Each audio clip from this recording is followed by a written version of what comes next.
Hello students, today we are going to start our new chapter, Universe and Organic Evolution, and this is video number first. So in this chapter we are going to study about the origination of universe. That means we are going to study about the universe, how it become in existence. So from the beginning, human beings are very keen to know about their universe, these planets and plants, animals, how all these things came into existence. But due to lack of scientific knowledge, they were unable to get that answer. But some theories which were given by our thinkers and philosophers are given in this chapter, which we have to study. For example, we have to study about the Indian cosmology, which tells you how, according to Indian cosmology, Earth and universe came into existence. Then we will study about some interesting theories of origination of universe. They are theory of biocentrism, Big Bang theory, physical theory or origin of life, and spiritual theory for origin of life. After studying these theory and these concepts, we will understand how in different era or different times people considered how they became into existence or this entire universe came into existence. Then we will study about the fossils and origin and their types. So fossils are the good example or good proof for scientific evaluation or scientific explanation for the origin of universe. Then we will study about the organic evolution, in which we will study that how different types of species developed into uh, more developed organism into more developed organism from a simple living organisms. Then we are going to study about the process of organic evolution, in which we study different steps or different conditions due to which evolution took place. Then we will study about the origin of species, in which we will study how the different types of species are originated or they developed or evolved from the simpler organisms. Then in the end of the chapter we will study about the phylogeny. So let's start the chapter, origin of universe. During ancient time, people believed that the universe has been always same as it appears at present, and they believed the earth was the center of the universe. तो देखिएगा, प्राचीन काल से ही जो इंसान है वो अपने यूनिवर्स के बारे में जानना चाहता था कि वो कैसा है, लेकिन उसका ये उस समय मानना था कि जैसा उससे आज की डेट में आपका यूनिवर्स दिखाई देता है वैसा ही वो पहले था, जबकि हम साइंटिफिकली जानते हैं कि ऐसा बिल्कुल नहीं था, क्योंकि हमारा अर्थ कभी आग का गोला हुआ करता था। उसके बाद यहाँ पर धीरे धीरे जीवन पनपा। उस समय विशालकाय पेड़ पौधे और जीव जंतु हुआ करते थे, लेकिन समय के साथ वो लुप्त हो गए और हम इंसानों का जन्म हुआ। हम लोगों ने विकास किया समय के साथ। ठीक है। तो जो हमारे पूर्वज थे वो यही समझते थे कि जैसा उनको ये जमीन और जो अर्थ दिखाई दे रहा है, पृथ्वी दिखाई दे रही है, वो वैसा ही हुआ करता था। और उनका ये भी मानना था कि जो हमारा अर्थ है, जो हमारा पृथ्वी है, वो यूनिवर्स का केंद्र है, यानी कि अर्थ बीचों बीच स्थित है। जो कि देखिएगा पूरी तरीके से गलत है, क्योंकि आज हम साइंटिफिकली जानते हैं कि भाई हम तो एक गैलेक्सी का एक छोटा सा हिस्सा है जो कोने में पड़ा हुआ है। ठीक।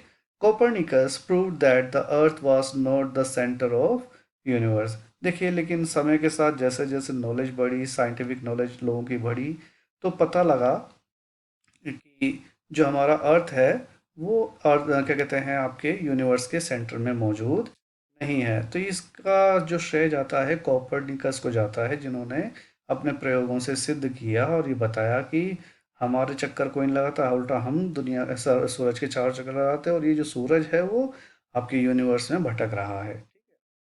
In the space, uncountable number of stars, planets, moons, asteroids, meteors, comets are present, and all these heavenly bodies together make our universe. तो देखिएगा, अब हम सभी जानते हैं कि हमारे आकाश में, स्पेस में दुनिया भर के स्टार्स यानी कि आपके चांद हैं, सितारे हैं। ठीक है।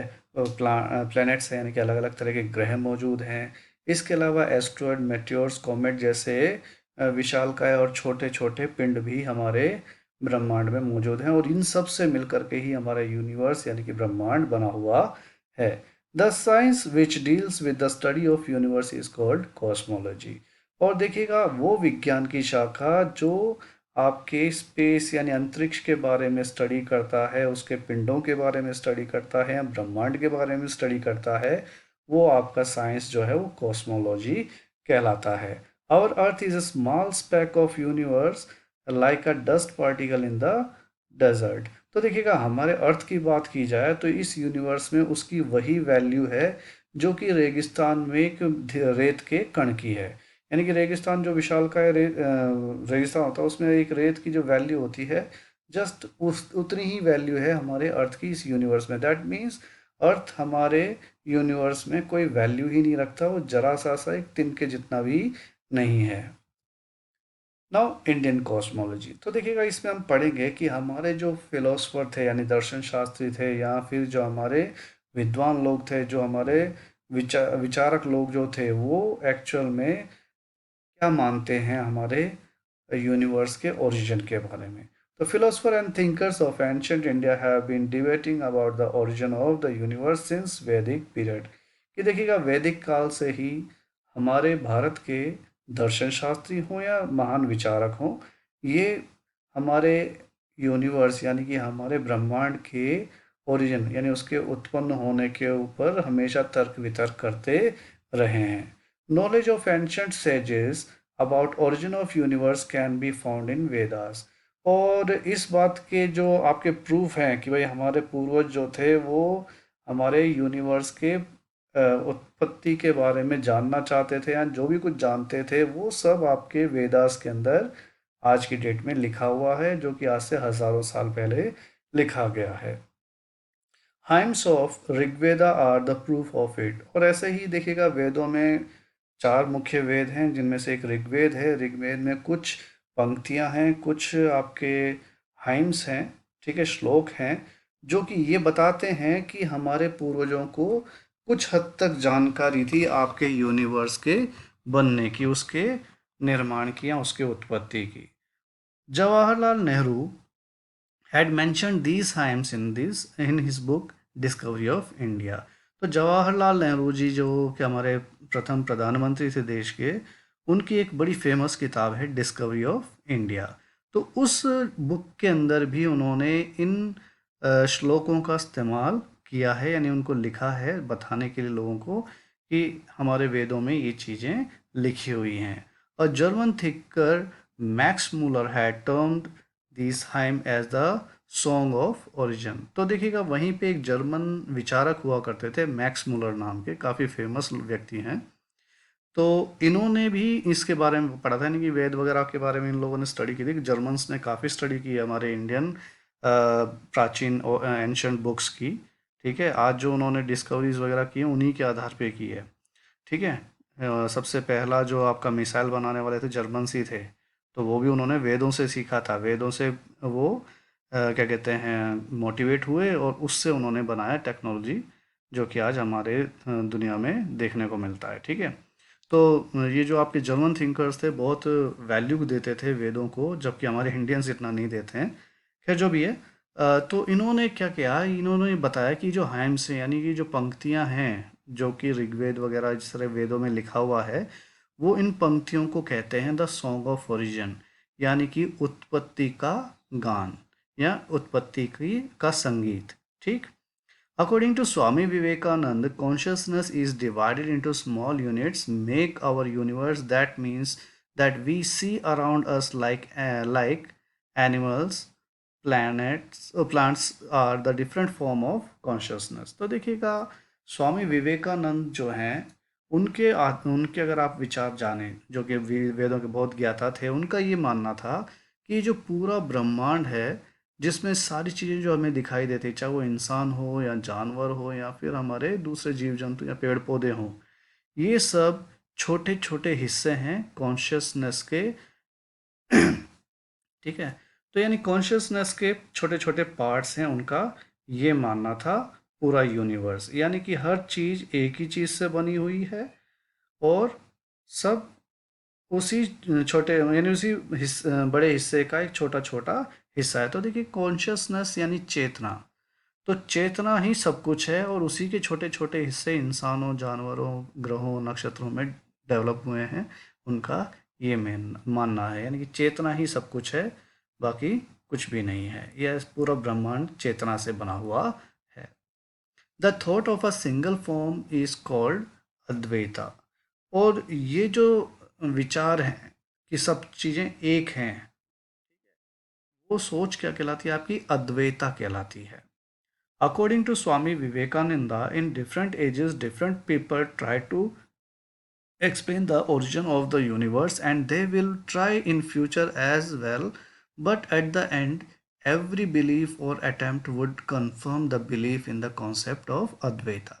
तो देखिए स्वामी विवेकानंद जी ने कहा है कि देखिए पूर्व में भी, यानी कि आज से पहले भी जो लोग हैं उन्होंने अलग अलग समय में अलग अलग टाइम तरीके से यूनिवर्स की उत्पत्ति को एक्सप्लेन करने की कोशिश की है, प्रेजेंट में भी कर रहे हैं और आने वाले समय में भी करेंगे।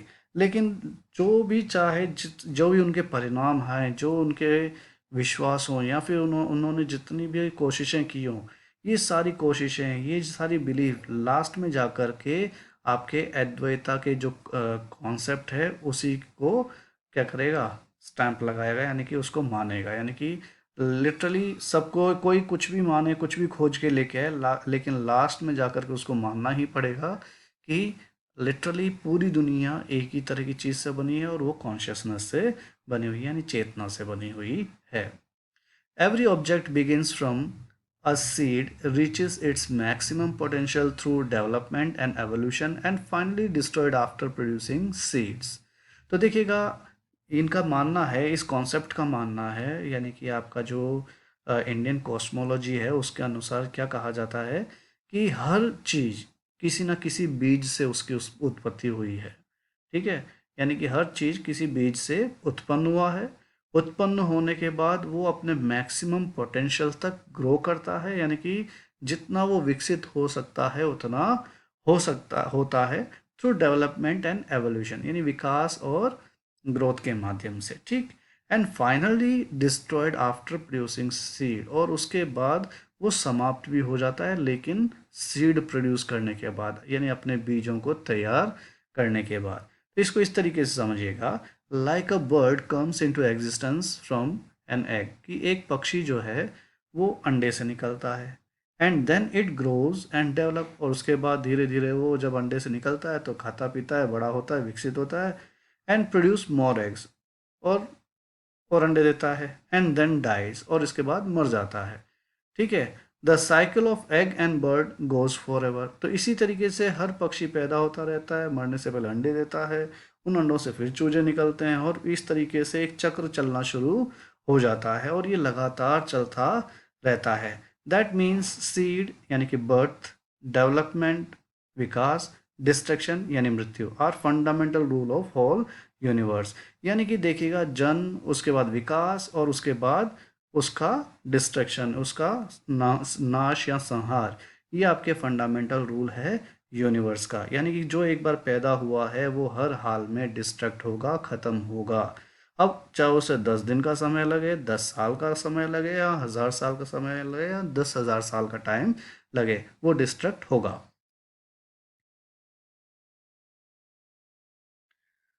फिर उसके बाद की बात करते हैं। Rishi Kapil had said, when anything meets its eventual end, it meets its root from where is was produced।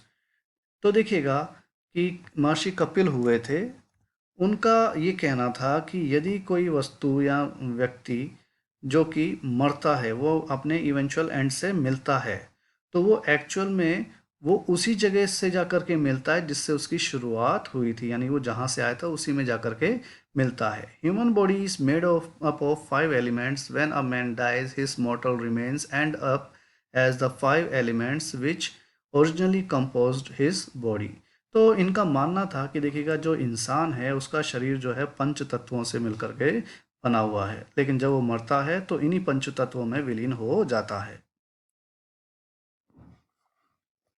The seed of a tree does not directly develop into a tree, while the seed has to wait for a certain period in soil so that it can prepare itself for future। तो देखिएगा, जिस तरीके से एक बीज से सीधे पौधा या पेड़ नहीं बन जाता है, बल्कि उसको कुछ समय तक मिट्टी में रुकना पड़ता है, ठहरना पड़ता है, ताकि वो अपने भविष्य के लिए अपने शरीर को तैयार कर सके। Similarly, the universe also carries out some necessary activity which are not apparent। तो देखिएगा, इसी तरीके से जो हमारा ब्रह्मांड है वो भी बहुत सारी कुछ ज़रूरी एक्टिविटीज़ को अंजाम देता है, करता है, ताकि वो आगे की तैयारी कर सके, यानी कि जीवन के आगे की तैयारी कर सके, जो कि हमारे लिए अपेरेंट होती है, जो कि साफ तौर पे हमें दिखाई नहीं देती, क्योंकि लाखों हजारों सालों का प्रोसीजर होता है, धीमा प्रोसीजर होता है। तो हम एक जन्म में इन चीज़ों को क्लियरली विजिबली देख नहीं पाते हैं। The this stage is called holocaust और द स्टेज बिफोर क्रिएशन। तो देखिएगा, यूनिवर्स जो समय लेता है क्रिएशन के लिए, तो उसे हम हेलोकास्ट कहते हैं। तो ये जो हॉलोकास्ट होता है, ये वो समय होता है जो यूनिवर्स को रिक्वायर्ड होता है किसी भी चीज़ की उत्पत्ति करने से पहले। As per Vedic philosophy, the period between one creation and next creation is called Kalpa. तो देखिएगा, जो इंडियन कॉस्मोलॉजी है उस वो ये बिलीव करता है कि जो ब्रह्मांड पैदा हुए हैं किसी न किसी समय में, हजारों लाखों सालों बाद वो नष्ट हो जाते हैं और फिर से एक नए ब्रह्मांड की रचना होती है। फिर वो ब्रह्मांड विकसित होता है, अपने पीक पे पहुंचता है और फिर उसके बाद वो नष्ट हो जाता है। तो ऐसे ही एक ब्रह्मांड के क्रिएशन से लेकर के दूसरे ब्रह्मांड के क्रिएशन के बीच में जो समय होता है उसे हम कल्प कहते हैं। ठीक। तो यानी कल्प वो टाइम पीरियड है जिसके जो कि दो क्रिएशंस के बीच में का गैप होता है, समय का गैप होता है, यानी कि दो यूनिवर्स के बनने के बीच के समय का गैप आपका कल्प कहलाता है। The universe has been going on through many such kalpas. तो देखिएगा, इन चीज़ों के बारे में यानी कि कहा जा रहा है कि ये जो यूनिवर्स है, यानी कि जो ब्रह्मांड है, इसकी उत्पत्ति कई बार हो चुकी है और कई कल्पों से ये लगातार होता आ रहा है, यानी कि यूनिवर्स बनते हैं, फिर नष्ट होते हैं, फिर से बनते हैं और फिर से नष्ट होते हैं। तो देखिएगा, आपके रामायण में एक कथा मौजूद है जो कि आपके कल्पों के बारे में एक्सप्लेन करती है। जैसे कि आपके रामायण में जब आपके राम का स्वर्गवास का समय आ जाता है, तो जब उनको लेने के लिए क्या कहते हैं, आपके यमराज आते हैं, तो हनुमान जी आड़े खड़े हो जाते हैं और उनको श्री राम के जीवन का हरण नहीं करने देते हैं। तो वो बड़े परेशान हो जाते हैं। तो जाकर के प्रभु श्री राम से बोलते हैं कि भाई मनाइए आपके भक्त को, जब तक वो मेरे सामने है मैं आपके जीवन को ले जा नहीं पाऊंगा, और अगर ऐसा हुआ तो पृथ्वी का जो संतुलन है वो बिगड़ जाएगा। तो प्रभु श्री राम क्या करते हैं, वो अपनी एक अंगूठी को एक दरार में गिरा देते हैं, एक छोटे से छेद में गिरा देते हैं और हनुमान जी को उसे लाने के लिए भेज देते हैं। तो हनुमान जी सूक्ष्म रूप धर करके वहाँ पहुँचते हैं, तो देखते हैं जो राम नाम की अंगूठी थी वो ऐसी हजारों लाखों जो आपके अंगूठियां हैं वो पड़ी थी। तब वहाँ पर वो कोई देव प्रकट होकर के उनको बताते हैं कि ऐसे कई जन्मों से लगातार यूनिवर्स निर्माण हो रहा है, जब जब इसका निर्माण हुआ है तब तक राम और हनुमान की उत्पत्ति हुई है, और जब भी राम जी का ऊपर जाने का समय होता था तो वो इस तरीके से अपनी अंगूठी गिरा देते थे ताकि हनुमान जी समझ सकें कि पृथ्वी या यूनिवर्स का जो चलन है उसमें किसी तरह की गड़बड़ी ना हो। इसके लिए सबको मरना ज़रूरी है, और इसलिए हनुमान जी खुशी खुशी क्या कहते हैं आपके क्या कहते हैं यमदूत को प्राण ले जाने दे श्री राम के। तो तब जाकर के हनुमान जी मानते हैं और आपके श्री राम जी का क्या कहते हैं स्वर्गारोहण होता है। तो एक कहानी है, हालांकि कहानी, लेकिन ये डिफरेंट यूनिवर्स का एक एग्जाम्पल बता रहा है। तो मैं ये नहीं कहता कि सच है या गलत है, लेकिन इस तरह की कहानियाँ वेदों में और हमारे प्राचीन किताबों में मौजूद हैं, जो कि इस बात के सूचक हैं कि हमारे लोगों को जो हमारे पूर्वज हैं उनको इन चीज़ों के बारे में जानकारी थी। हाँ, साइंटिफिकली वो प्रूव नहीं कर पाए, लेकिन उनको पता थी ये बातें। Now come to different other theories of origin of universe. तो देखिएगा, मैं जहाँ इसको शुरू करूँ इससे पहले आपको ये क्लियर होना चाहिए कि जो इंडियन कॉस्मोलॉजी है उसके हिसाब से पहली बात आपको ये ध्यान होना चाहिए कि जो भी पूरी दुनिया में है वो सब आपका क्या है, ये सीधी सी बात है, आपको पता होना चाहिए कि वो कॉन्शियसनेस है। यानी चाहे पृथ्वी हो, अर्थ हो, यानी मून हो, कुछ भी हो, इंसान हो, जानवर हो, पशु पक्षी हो, सब आपके छोटे छोटे हिस्से हैं उसी कॉन्शियसनेस के, चेतना के। दूसरी बात जो कि इंडियन कॉस्मोलॉजी बताती है कि जन्म और मृत्यु का जो चक्र है उसके बारे में बताती है कि जो भी चीज़ जन्म लेती है वो एक समय तक विकसित होती है और वो अपनी पीढ़ी को आगे बढ़ाने के लिए कुछ ना कुछ करती है, बीज रोप की जाती है और स्वयं नष्ट होती जाती है। तो यानी जीवन और मृत्यु आपके सार्वभौमिक सत्य हैं, इसको झुटलाया नहीं जा सकता है। ठीक। और हमारा यूनिवर्स जो है वो लगातार बनता और बिगड़ता रहता है, यानी कि उसका निर्माण और उसका डिस्ट्रक्शन दोनों साथ साथ चलता रहता है, ये हमारा कॉन्सेप्ट बताता है। Now theory of biocentrism. Since the time of Einstein, scientists have been trying to bring the whole physics under one umbrella in the form of unified theory, but they did not get success till now. तो देखिएगा, Einstein के समय से ही विज्ञान की तरक्की होनी शुरू हुई थी, विज्ञान में लोगों की रुचि शुरू हुई थी और काफ़ी चीज़ें खोजी गई थी। लेकिन और उस टाइम से ही जो साइंटिस्ट हैं दुनिया में होने वाली हर घटना को साइंस की छत्र में का छाता जो छत्र है उसके नीचे लेके आना चाहते थे, यानी कि हर चीज़ को साइंस के माध्यम से आपके डिस्क्राइब करना चाहते थे। लेकिन हर चीज़ को वो आज तक साइंस से एक्सप्लेन नहीं कर पाए, यानी कि हमारे अर्थ पर, हमारी दुनिया में कुछ ऐसी चीज़ें हैं जिनको साइंस के माध्यम से समझाया नहीं जा सकता है। Many scientists believe that physical rules cannot completely explain origin and working of universe। तो वहीं पे कुछ ऐसे बहुत सारे साइंटिस्ट थे जिनका ये मानना था कि देखिएगा, हमारा जो यूनिवर्स है वो किस तरीके से उत्पन्न हुआ और वो किस तरीके से उसके सारे काम होते हैं, इन सब चीज़ों को पूरी तरह समझने के लिए हमारे फिजिक्स के जो नियम है वो काम नहीं आएंगे। यानी कुछ बहुत सारी चीज़ों का जवाब शायद फिजिक्स या साइंस दे देगा, लेकिन हर चीज़ का नहीं दे पाएगा। So they thought the whole universe is made up of single substance which was formed at the time of Big Bang। तो इनका ये मानना है कि बिग बैंग थ्योरी पढ़ेंगे तो आपको पता लगेगा कि ये बिग बैंग है क्या। ठीक है, मैं अभी एक्सप्लेन नहीं करूँगा, टाइम खराब होगा। तो बिग बिग बैंग एक महाविस्फोट था। तो महाविस्फोट से पहले पूरी दुनिया में कुछ भी नहीं था, सिर्फ एक छोटा सा पॉइंट था। उस छोटे से पॉइंट के अंदर जो भी चीज़ें थी वही महाविस्फोट के बाद फैल करके दुनिया में फैला, जिसने सूरज, चांद, सितारे का जो है रूप लिया है। तो उन सबका यही मानना था साइंटिस्ट का कि इस दुनिया में जो भी चीज़ें हैं वो सब एक ही चीज़ से बना हुआ है जो कि बिग बैंग के दौरान मौजूद था। Even consciousness is also made up of that substance. और इनका ये मानना है कि जो हमारी चेतना है वो भी उसी वस्तु से मिलकर के बनी हुई है। They begin to accept that different objects in the universe may look different, but all of them are interconnected. Each of these objects is like drop in an ocean। तो देखिएगा, इन लोगों का ये जरूर मानना था कि भाई दुनिया में जो भी अलग अलग तरह की चीज़ें उन्हें दिखाई देती हैं वो दिखने में अलग ज़रूर हैं, लेकिन उनका आपसी संबंध है, यानी वो सब कहीं ना कहीं से एक दूसरे से जुड़े हुए हैं। जिस तरीके से आप समुद्र में से बहुत सारे पानी की बूंदें निकाल लीजिए, लेकिन वो जैसे ही आप उसको समुद्र में डालते हो वो वापस वहीं उसी में घुल जाता है, उसी में मिल जाता है। Based on this concept, Nobel Prize winning medical scientist Robert Lanza and astrologist Bob Berman proposed the theory of biocentrism in 2007।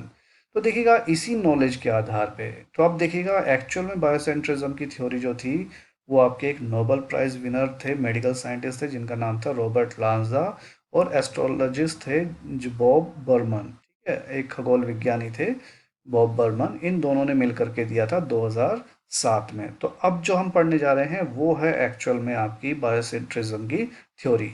अब वो क्या कहते हैं? According to them the universe came into existence because of life.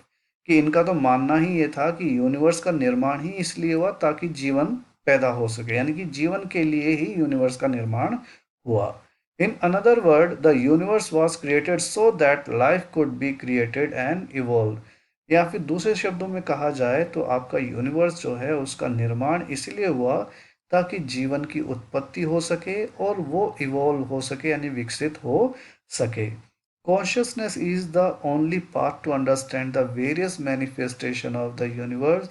So, without consciousness, we cannot imagine universe. तो देखिएगा, अब ये कहते हैं कि चेतना का क्या रोल है उसके अंदर। इन्होंने भी चेतना का कॉन्सेप्ट माना, लेकिन इनका ये मानना था कि बिना चेतना के आप यूनिवर्स में होने वाली जो अलग अलग गतिविधियां हैं उनको आप नहीं समझ सकते हैं। ठीक, तो कॉन्शियसनेस एक माध्यम है जिसके मदद से हम यूनिवर्स में होने वाले बदलावों और चीज़ों को समझ सकते हैं। और इनका ये भी मानना है कि यूनिवर्स का निर्माण केवल और केवल जीवन की उत्पत्ति और उसके विकास के लिए हुआ है। Proponents of biocentrism says that every act in the universe appears to happen in the interest of mankind. The meteor which fell on the earth millions of years ago to wipe out dinosaurs fell in human interest because it paved the way for rapid evolution of mammals. तो देखिएगा, इस theory को मानने वाले जितने भी लोग हैं, समर्थक जो भी हैं, उनका ये मानना है कि आपके यूनिवर्स में होने वाली हर घटना, हर छोटी से लेकर के बड़ी घटना केवल और केवल इंसानों के इंटरेस्ट में, यानी कि इंसानों की भलाई और उनके विकास के लिए ही हुआ है।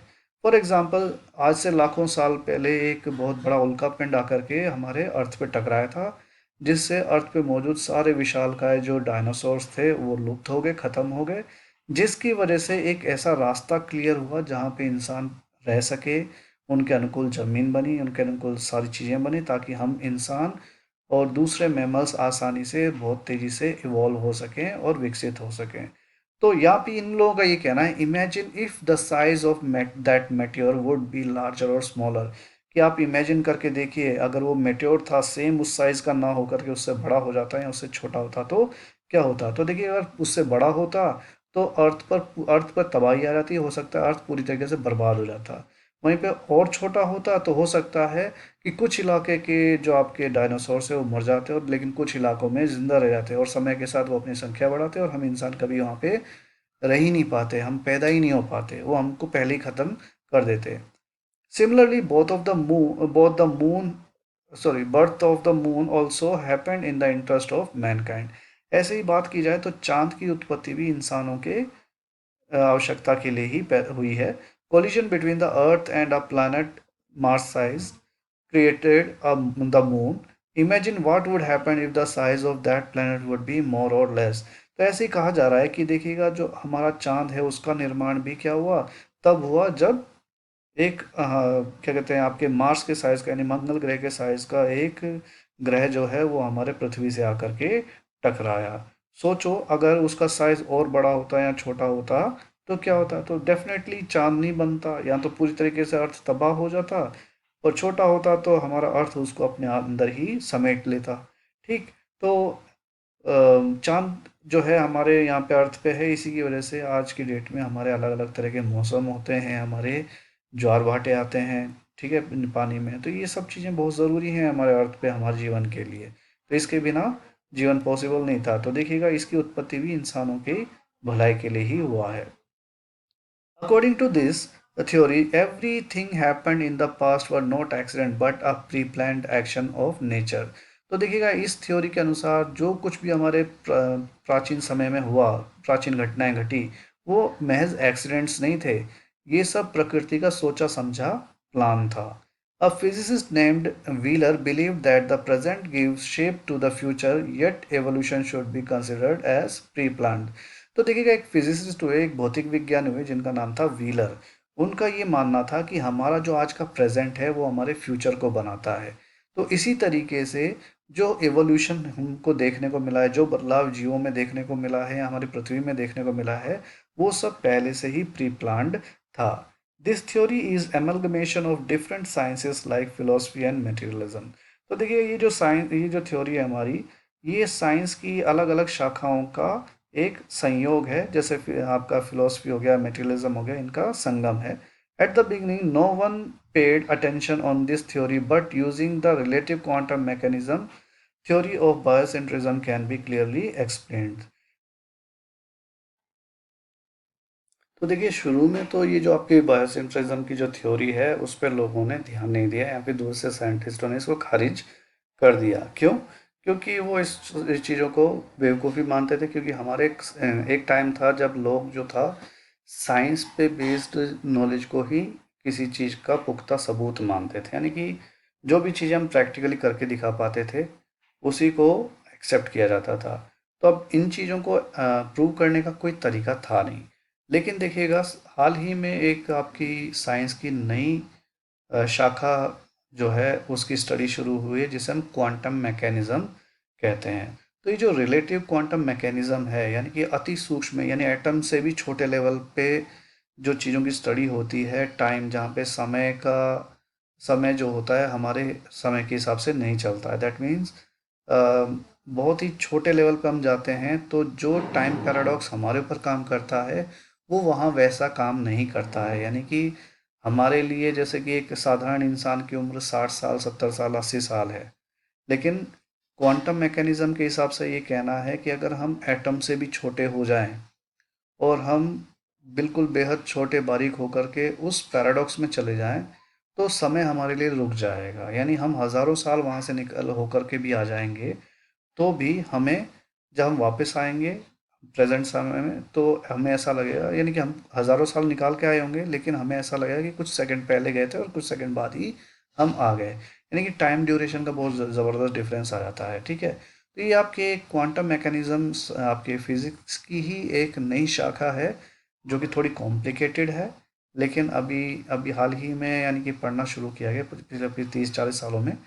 तो ये जो आपकी स्टडीज़ है, यानी क्वांटम मैकेनिक्स मैकेनिक्स के द्वारा जो स्टडी की जा रही है, वो एक्चुअल में आपके बायोसेंट्रिज्म को एक्सप्लेन करने में हेल्पफुल साबित हो रहा है। और इसी वजह से जो अब साइंटिस्ट हैं वो अब आपके थ्योरी ऑफ बायोसेंट्रिज्म के ऊपर कंसंट्रेट कर रहे हैं और उसको समझने की कोशिश कर रहे हैं। Many concepts like Heisenberg uncertainty principles, double slit experiment, balance of forces, etc. could only be understood by keeping the consciousness at center। तो देखिएगा, बहुत सारे आपके साइंटिफिक प्रिंसिपल्स हैं जिनको साइंस, सिर्फ साइंस की जरूरत, यानी कि मदद से, यानी कि आपकी सिर्फ फिजिक्स की या केमिस्ट्री की मदद से या मैकेनिज्म की मदद से समझने की कोशिश की जाए तो उसको समझा नहीं जा सकता है। ठीक है, तो कुछ एग्जांपल हैं, जैसे हाइजेनबर्ग आपके uncertainty principle, double slit experiment और बैलेंस ऑफ फोर्सेस। ये वो आपकी क्या कहते हैं, प्रिंसिपल्स या कॉन्सेप्ट्स हैं जो कि हमारा साइंस आज भी प्रॉपरली उसको एक्सप्लेन नहीं कर पा रहा है। तो ये जो आपके थ्योरीज हैं या कॉन्सेप्ट्स हैं, इनको भी आज की डेट में समझने के लिए ये कह रहा है कि कॉन्शियसनेस को सेंटर में रख करके, यानी चेतना को हम केंद्र मान करके अगर इन चीज़ों की स्टडी करें तो हमें इनके परफेक्ट जवाब मिलेंगे और समझ में आएगा। तो देखिएगा, बात करें आपके इंडियन कॉस्मोलॉजी और आपके थ्योरी ऑफ बायोसेंट्रिज्म में, समानता इसमें दोनों में ये है कि दोनों ही क्या कहते हैं, फोर्सफुली क्या कहते हैं आपके कॉन्शियसनेस के ऊपर स्ट्रेस करते हैं कि कॉन्शियसनेस होती है। जहाँ पे इंडियन कॉस्मोलॉजी कहता है कि हर चीज़ कॉन्शियसनेस का एक छोटा हिस्सा है, वहीं पे आपका थ्योरी ऑफ बायोसेंट्रिज्म ये कहता है कि कॉन्शियसनेस वो पाथ है जिसकी मदद से हम यूनिवर्स की उत्पत्ति और उसके कार्य प्रणाली को समझ सकते हैं। तो देखिए, थोड़ा स्लाइट वेरिएशन है। वहीं पे आपके क्या कहते हैं, इंडियन कॉस्मोलॉजी में जैसा कि बताया गया है कि जीवन और मृत्यु एक अभिन्न हिस्सा है या एक अभिन्न प्रक्रिया है, जो कि किसी भी नए चीज़ के जन्म के साथ ही शुरू हो जाती है, यानी कि कोई जो जन्म लेता है वो मरता ज़रूर है। ठीक, और इस तरीके से लगातार हमारा जो अर्थ है वो अ, उस पे ये लगातार प्रक्रिया चलती रहती है, यानी कि डिस्ट्रक्शन और कंस्ट्रक्शन चलता रहता है। और जो गैप होता है दो आपके क्या कहते हैं, दो बर्थ के बीच में या दो कंस्ट्रक्शन के बीच में, उसे हम कल्प कहते हैं। वहीं पे जो आपका थ्योरी ऑफ बायोसेंट्रिज्म है वो ये कहता है कि जितनी भी घटनाएं हमारे अर्थ पर या फिर यूनिवर्स में होती हैं वो सब आपके इंसानी जीवन के मद्देनज़र होती है, यानी कि जो भी कुछ होता है वो सब ह्यूमन इंटरेस्ट में होता है ताकि हम ह्यूमंस डेवलप कर सकें और विकसित होकर के एक अच्छी और बहुत ही अच्छी प्रजाति के रूप में डेवलप हो सकें। ठीक। तो ये था आपके दो कॉन्सेप्ट, एक तो आपका इंडियन कॉस्मोलॉजी जिसमें आपके यूनिवर्स के ओरिजिन के बारे में समझाने की कोशिश की गई है, और दूसरा है आपका ओरिजिन ऑफ बायोसेंट्रिज्म या फिर आप कह सकते हैं इसको थ्योरी ऑफ बायोसेंट्रिज्म। ठीक है, जिसमें इंसानों के बारे में या फिर यूनिवर्स के बारे में, उत्पत्ति के बारे में बताया गया है, जिसके अंतर्गत उनका यही मानना है कि जो कुछ हमारे अर्थ पे होता है या हमारे ब्रह्मांड में होता है वो सब हमारे इंसानों के वेलफेयर के लिए ही होता है। तो till next class, bye, thank you.